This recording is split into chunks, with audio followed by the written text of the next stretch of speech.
Assalamu alaikum 10th class. I am your mathematics lecturer Iram Mushtaq from the platform of Punjab Group High School Jadawala. Students, hope you are fine and well. Today 6 June 2020 we are going to discuss exercise 1.3 question number 1 to 9 in this lecture. Students, as you know, in exercise 1.1 and 1.2 we have already discussed the three ways to solve quadratic equation, which are factorization, completing square and quadratic formula. Now in exercise 1.3 you are not required to solve the quadratic equation by a specific method. You may choose any method for your convenience. Question number 1 है आपके पास, लेकिन देखें ये quadratic equation की standard form नहीं है, बल्कि ये आपके पास है 2x raise to power 4 minus 11x square plus 5 is equal to 0।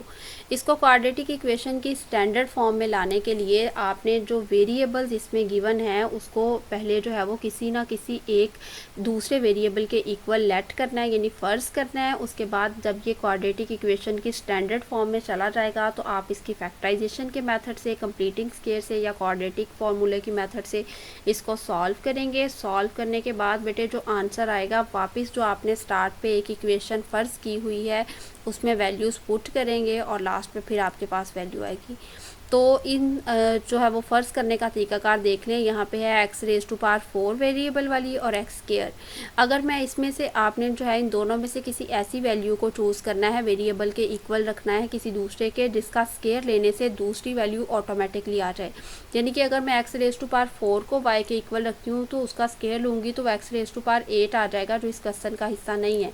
तो मैंने x स्क्वायर लिखना है, उसको लेट करना है y के इक्वल, यानी y z किसी भी वेरिएबल के इक्वल कि जब आपने फिर उसके बाद उसका क्या करना है, स्क्वायर लेना है। यहाँ लिख भी सकते हैं आप by taking square on both side. जब आप इसका स्क्वायर लेंगे तो ये हो जाएगा x रेज टू पावर 4 और इस तरफ आ जाएगा y स्क्वायर, यानी एक आपने लेट की है और दूसरी उसका स्क्वायर लेने के बाद ऑटोमेटिकली वो खुद ही आ जाएगी।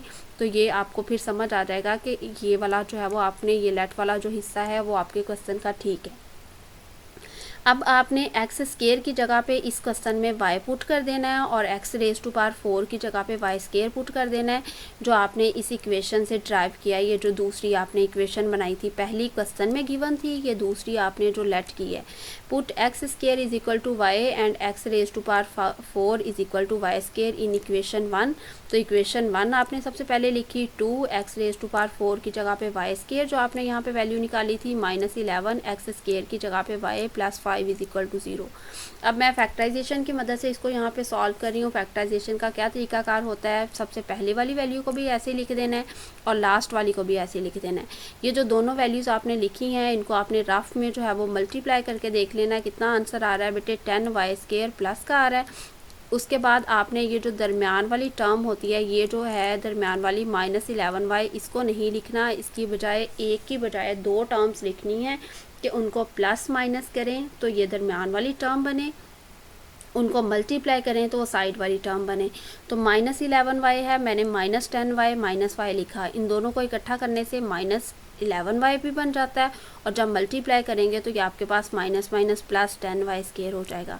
यानी वही तरीकाकार जिससे हम 9th क्लास में पेयर्स बनाते थे। उसके बाद बेटे अब 4 टर्म्स हो गई हैं यहाँ पे, तो 4 टर्म्स हो जाएं तो हम कॉमन कितने कितने में से लेते हैं, हम पहले 2 में से लेते हैं और फिर अगले 2 में से कॉमन लेते हैं।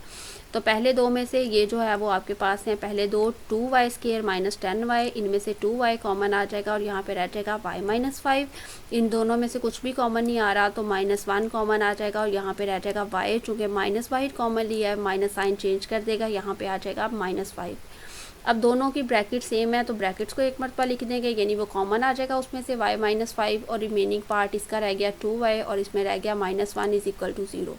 दोनों को बारी बारी 0 के इक्वल रखेंगे, y माइनस 5 को 0 के इक्वल रखेंगे तो माइनस 5 इस तरफ आके प्लस 5 हो जाएगा। ये y की वैल्यू आ जाएगी आपके पास 5। दूसरी तरफ है 2y माइनस 1 इस तरफ आके हो जाएगा प्लस 1 और ये 2 इधर मल्टीप्लाई हो रहा है, इस तरफ आके डिवाइड हो जाएगा, y is equal to 1/2। But बेटे चेक करें ज़रा, आपको जो क्वेश्चन गिवन था उसमें वेरिएबल x था, वेरिएबल y नहीं था। आपके पास जो वैल्यूज़ आई हैं वो y की आई हैं और y की वैल्यूज़ इसलिए आई हैं कि आपने अपने क्वेश्चन को थोड़ा सिंप्लीफाई करने के लिए वेरिएबल को जो है वो y के इक्वल लेट कर लिया था। जो लेट किया था आपने वापस उसमें वैल्यूज़ पुट करनी है। ये जो इक्वेशन थी यानी आपके पास y की वैल्यूज़ आई हैं तो आपने इसी y वाली इक्वेशन में वैल्यूज़ पुट करनी है। From equation 2 put y is equal to x square, y की वैल्यू थी जी एक्स स्केयर, तो y के इक्वल हमने रखा है एक्स स्केयर, तो यहाँ पे आ गया 5। फिर y की वैल्यू दोबारा से लगाई, यहाँ पे y की जगह पे आ गया x square is equal to 1/2। आपको वैल्यू चाहिए x की, तो दोनों तरफ आपने स्केयर रूट लिया, यहाँ पे स्केयर रूट से कैंसिल हो गया और इस तरफ रह गया +-5 स्केयर रूट। इस तरफ जब स्केयर रूट से कैंसिल होगा तो ये हो जाएगा +-1/2 स्केयर रूट। 1 का स्केयर रूट 1 नहीं आता है और 2 का स्केयर रूट जो डेसिमल पॉइंट में आता है, डेसिमल पॉइंट में नहीं लिखना, आप ऐसे ही लिख देंगे। तो ये आपके पास सोल्यूशन सेट आएगा +-1/2 square root into +-1/5 square root.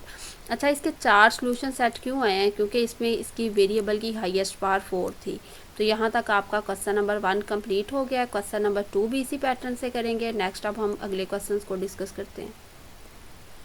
Next है बेटे क्वेश्चन नंबर 3, इसमें है 5x raise to power 1/2 is equal to 7x raise to power 1/4 - 2। मैंने आपसे कहा था जो वेरिएबल वाली टर्म्स हैं आपने उनको किसी दूसरे वेरिएबल के इक्वल ऐड करना है ताकि क्वेश्चन आपका स्टैंडर्ड क्वाड्रेटिक फॉर्म में चला जाए।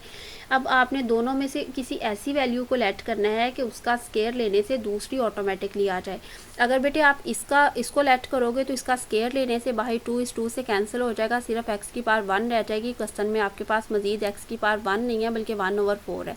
तो फिर मैंने यहाँ पे x रेज टू पावर 1/4 को y के इक्वल लेट किया। जब इसका स्केयर लिया तो ये वाला बाहर वाला 2 इस 4 के साथ कैंसिल हुआ, यहाँ पे रह गया 1/2 is equal to y square. यानी एक को मैंने जो है वो किसी वेरिएबल के इक्वल लेट किया, जब उसका स्केयर लिया तो दूसरी ऑटोमेटिकली आ गई। अब ये जो आपके पास वैल्यूज़ आई हैं यहाँ पे इक्वेशन 2 की मदद से इसको आपने इक्वेशन 1 में पुट करना है। कौन कौन सी वैल्यू को पुट करना है? एक x is equal raise to power 1/4 is equal to y इससे, और एक ये जो आई है आपके पास x raise to power 1/2 is equal to y square, इसको इक्वेशन 1 में पुट करना है। इक्वेशन 1 लिखी, 5 as it is x raise to power 1/2 की जगह पे y square is equal to 7x raise to power 1/4 की जगह पे ये वाला y -2। अब इनको सबको एक तरफ लिख लेंगे, 5y स्केयर -7y + 2, क्योंकि साइन चेंज हो जाएंगे इनके इस तरफ, इज इक्वल टू 0।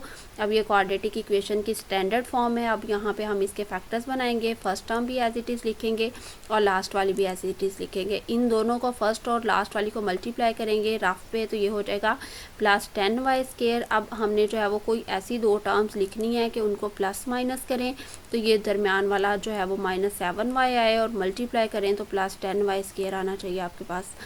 तो 5y square as it is, -7y की जगह पे जो दो टर्म सेलेक्ट की वो मैंने -5y और -2y। देखिए इन दोनों को जब ऐड या सब्ट्रैक्ट करेंगे तो आपके पास आ जाएगा -7y और मल्टीप्लाई करने से इनको आ जाता है +10y स्केयर। अब बेटे जब 4 टर्म्स आपके पास बन चुकी हैं, 4 टर्म्स कैसे बनी हैं? पहली आपने वैसी लिख दी थी, लास्ट वाली भी वैसी ही, दरमियान वाली एक की बजाय 2 टर्म्स लिख दी। अब ये टोटल 4 टर्म्स हो जाती हैं जब, तो आप दो में से कॉमन लेते हो। पहली 2 में से आपने कॉमन लेना है तो वो आ जाएगा आपके पास 5y स्केयर, और यानी 5y कॉमन आएगा इन दोनों में से, और तो यहाँ पे रह जाएगा y -1। इन दोनों में से -2 कॉमन आएगा तो यहाँ पे y रह जाएगा, माइनस है बाहर तो साइन चेंज हो जाएगा y -1 एक मरतबा लिख देंगे और यहाँ पे रह जाएगा 5y -2 इज इक्वल टू 0। अब दोनों को बारी बारी 0 को इक्वल रखेंगे, ये हो जाएगा y -1 इज इक्वल टू 0, तो y की वैल्यू 1 आ गई है। और यहाँ पे है 5y -2 इज इक्वल टू 0, -2 इस तरफ आके +2 हो जाएगा और ये वाला 5 इस तरफ आके डिवाइड होगा, तो y is equal to 2/5 answer आएगा। लेकिन ये इसका आंसर नहीं है, इसमें जो है वो क्वेश्चन में वेरिएबल अगेन x है। तो अब ये जो वैल्यूज़ आई हैं y इज इक्वल टू 1 और यहाँ पे y इज इक्वल टू 2/5, इसको वापस हमने इस वाली ये जो हमारे पास स्टार्ट पे इक्वेशन बनाई थी, हमने फ़र्ज़ की थी, उसमें पुट करेंगे। तो ये जो y की दोनों वैल्यूज़ आई हैं उसको पुट करेंगे। y की जगह पे अब हमने पुट कर देना है इक्वेशन 2 के according x raise to power 1/4। तो x रेज टू पावर 1/4 है, ये हमें सिर्फ x की वैल्यू चाहिए। तो कैसे होगा? जब हम दोनों तरफ इसकी पावर को इंक्रीज़ करेंगे 4 तक। अच्छा, इक्वालिटी को मेंटेन करने के लिए इज इक्वल टू के दोनों तरफ आप कोई सेम प्रोसेस कर रहे हैं, कोई ऑपरेशन अप्लाई कर रहे हैं इस पर, तो उससे इक्वालिटी पे कोई फ़र्क नहीं पड़ता। 4 से कैंसिल हो जाएगा और x इज इक्वल टू 1। यहाँ भी ऐसे ही करेंगे, दोनों तरफ पावर 4 लेंगे, 4 से कैंसिल हो जाएगा, इधर x आ जाएगा। यहाँ पे 2 रेज टू पावर 16 होता है और 5 रेज टू पावर 625। तो ये दोनों बेटे इसके जो है वो सोल्यूशन सेट में आ जाएगा। solution set is equal to 1 और 16 डिवाइडेड बाय 625।